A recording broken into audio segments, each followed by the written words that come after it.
రైతులు పండించిన జొన్నలను ప్రభుత్వం రైతులు లాభదాయకంగా ఉండాలని చెప్పి కొనుగోలు కేంద్రాలను ఇక్కడ మార్కెట్ ద్వారా ఏర్పాటు చేయడం జరిగింది.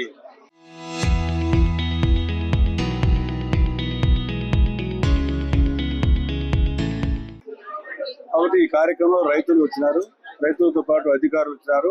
ప్రభుత్వం ఇచ్చే గిట్టుబాటు ధర అంటే బజార్లో 3,350 రూపాయలు ఉంది.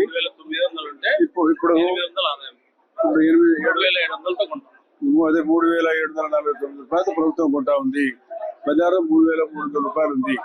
కాబట్టి ప్రభుత్వం 450, 500 రూపాయలు ఎక్కువ పెట్టి రైతుల దగ్గర కొనుక్కొని గోడౌన్లు పెట్టడం జరుగుతూ ఉంది. కాబట్టి ప్రభుత్వం ఇదే కాదు, రైతులు పండించిన ప్రతి పంటకు కూడా ప్రభుత్వం గిట్టుబాటు ధర ఇవ్వడం జరుగుతూ ఉంది. ఈరోజు రేపు మొక్కజొన్న వస్తుంది. అదేవిధంగా జొన్న, మొక్కజొన్న, వడ్లు, మామిడి పండ్లు, ఉల్లిగడ్డలు, కందులు, ఈ రకంగా మొత్తం రైతులు పండించిన పంటలకంతా నష్టం వస్తే రైతులు ప్రభుత్వం కొనుగోలు చేయడం జరుగుతూ ఉంది. కొనుగోలు కేంద్రాలు, ప్రభుత్వ కొనుగోలు కేంద్రాల ద్వారా. మరి గత ప్రభుత్వంలో వైసీపీలో ఉండిపోయిన జొన్నలు కొన్ని వేల క్వింటాలను అధికారం వచ్చిన తర్వాత మనం ప్రభుత్వం ముఖ్యమంత్రి గారు తెలియజేస్తే మేమందరం ఆ రోజుల్లో ఎమ్మెల్యేలుగా ఉన్న మనం బుడ్డా రాజశేఖర్ గారి, నేను కానీ, మన జనార్దన్ రెడ్డి గారు కానీ, అఖిల ప్రియర్ గారి అందరం పోయి రిప్రజెంట్ చేశాం. మన పార్టీ పరిషత్ అధ్యక్షురాలు గౌరీ చరితారెడ్డి అందరం పోయి చెప్పాం, సార్ ఇట్లా పరిస్థితి ఉంది, గత ప్రభుత్వం పరిస్థితి పెట్టారు, వాళ్ళు కొనలేదంటే అప్పటికప్పుడు అధికారులు ఆదేశించి మనం మంత్రి గారు తెలియజేస్తే మంత్రి గారి ద్వారా ప్రభుత్వం కొనడం జరిగింది. మరి ఈ రకంగా రైతులు ఆదుకుంటా ఉన్నాం. మనము రైతు సేవా కేంద్రం ద్వారా ఇటువంటి కార్యక్రమం చేయడం జరుగుతుంది.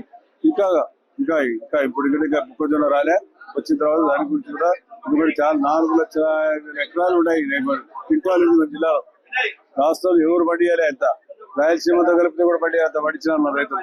కాబట్టి ఈ రోజు వాళ్ళకి గిట్టుబాటు ధర ఇవ్వడం జరుగుతుంది. వీళ్ళ ద్వారా కొంత వేల మంది రైతులు లబ్ధి పొందుతారు.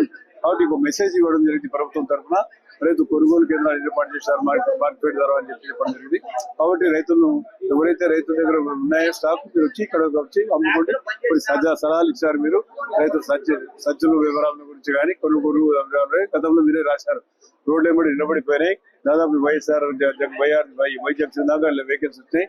కొనుగోలు కేంద్రాలు లేట్ అవుతారని చెప్పి కొనుగోలు కేంద్రాలు 3-4 మండలాల్లో కూడా పెడతారు ఈసారి.